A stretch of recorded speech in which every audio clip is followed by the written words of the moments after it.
What's good, YouTube? It's your boy Tonyd2wild checking in once again, back with the banger today, guys. And today, this is a big one. This is probably one of the most anticipated sneakers that are left to release this year that I'm looking forward to. And of course, that is the Jordan 9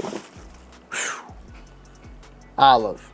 The Jordan 9 Olive is so far set to release on November 16th for a retail price point of $210. And we had this one in the building. The Jordan 9 Olive, if you guys don't know, is one of the original and iconic Jordan 9s to release. One of the original Jordan 9s to release back in 1994. Alongside with the white and black, also known as the Space Jams, as some people will call it. I think some people also call it the playoffs as well. You also have, of course, the Jordan 9 Powder Blue, which we recently got a release of. The Jordan 9 Olive being the third colorway. And then last but not least, the Jordan 9 Charcoal. So with that being said, we're waiting on that charcoal, and I think we will have fulfilled that little circle because I don't know the last time I've seen a charcoal release. Fast forward though, the last time that these shoes had released was back in 2012, and we actually have the 2012 pair right here. And to be honest, when comparing the 2012 to the 2024, there are some major differences. But luckily, and I can say that I prefer the 2024 pair more, and I think that the 2024 pair aligns more with the 1994 original pair. However, there are some things that I think that the 2012 pair did get right that the newer version maybe got a little wrong or a little off. We'll talk about that a little bit later on. But first things first, bam! The Jordan 9 in full effect. It has a very nice, I would say, tumbled grain leather. It's not very tumbled. It's not extremely textured, but you can definitely see some texture on there that's a little bit different than that previous model. You have the olive, of course, 9 colorway flowing through on there, which is featured in, for the most part, I would say, in a new buck. And then you have, of course, the red Jordan logo, Olive 23. You have the red Air Jordan on the tongue. And this shoe off the rip is beautiful. Black / true red light olive is the actual colorway on the box. And you have it in the old school Jordan box that I want to say this box was, from what I remember, like the 95, 94. This box may have been the box that it was originally in. Maybe not. Feel free to correct me, or I will correct myself down below. Overall, I feel like when I'm looking at this shoe, they got a lot of things right as far as the shape, the lace sizing, the overall just look, the overall feel and texture than that previous pair. But it's very hard finding 1994 olives to kind of give you that comparison too. I saw one video of a restoration, and there's a couple of videos floating around. Now, with that said, we do have this 2012 pair right here. And in comparison, there is a lot of things that off the rip I can look at and just see that there's a difference. One, off the rip, the leather textures are extremely different. This is almost slick, smooth leather, and it has a very, very high gloss to it, a very high reflective look to it.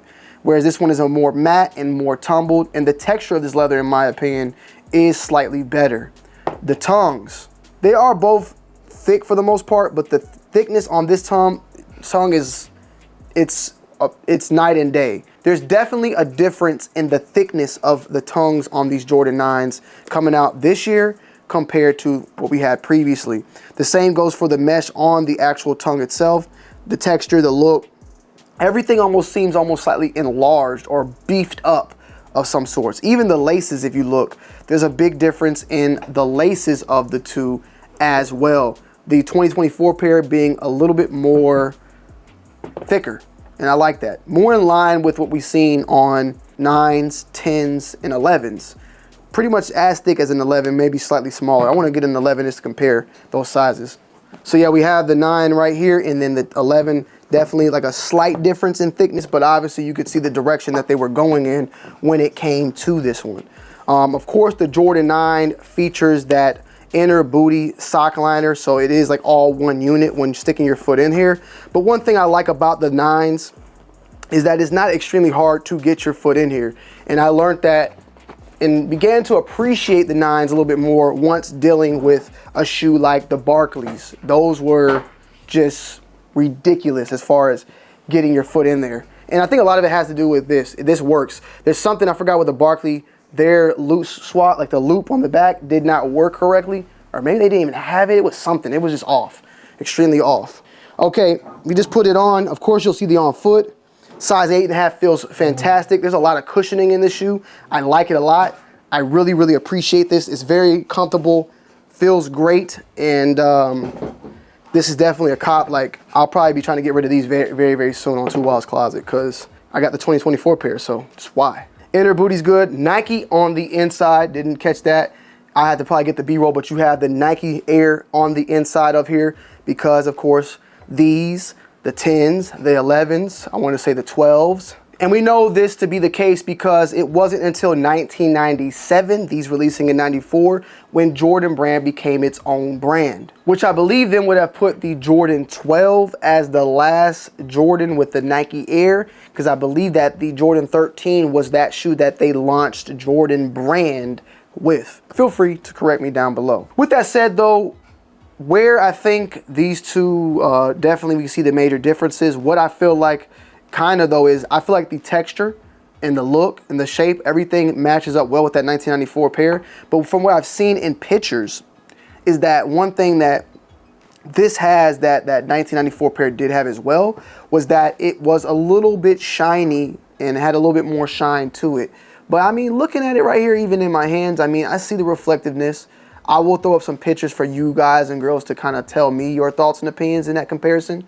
But I prefer this pair over that one miles and miles ahead. Like, it just feels better. Back in 2012, 13, 14, those were a lot of the years too also where Jordan brand was starting to get major flack for the quality control of their products.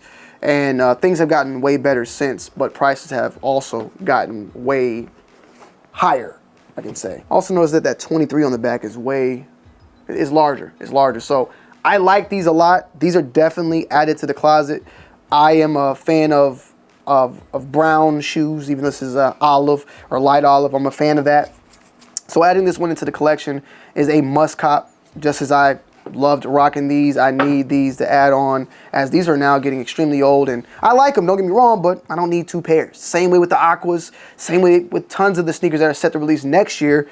It's time to off these to someone that may want them at a lesser price. So hey, go check out 2wild's closet. They should be on there, and if you want them, hey, grab them. Did the same with the Cool Gray 9s and much, much more. But the date is November 16th, $210 on the price point. We are yet to really see if that's going to be the full-on case, if it's going to continue on, but we'll just have to wait and see. There's also another sneaker you're going to be seeing on this channel probably in a day or two that is also the same exact way as this. It's being brought back, and we have the previous pair as well. But this is definitely one of those big anticipated sneakers because honestly, it's like this. There's another shoe that we'll talk about probably on our next video, and like the Legend Blue 11s that are pretty much left in this year. October is going to be pretty slow. November is going to start popping things off. Panties dropping, non-stopping. There's definitely other sneakers, don't get me wrong. I'm not just saying those are the only like two, but like it is starting to slowly dwindle down. You feel me? So with that said, yeah, stay tuned for the more full in-depth review as we get more information on this sneaker. But I definitely wanted to give you guys the first looks, first thoughts and opinions on that Jordan 9. So stay tuned and let me know you guys' thoughts and opinions down below in the comment section as always. I love y'all. I appreciate y'all. And as always, peace.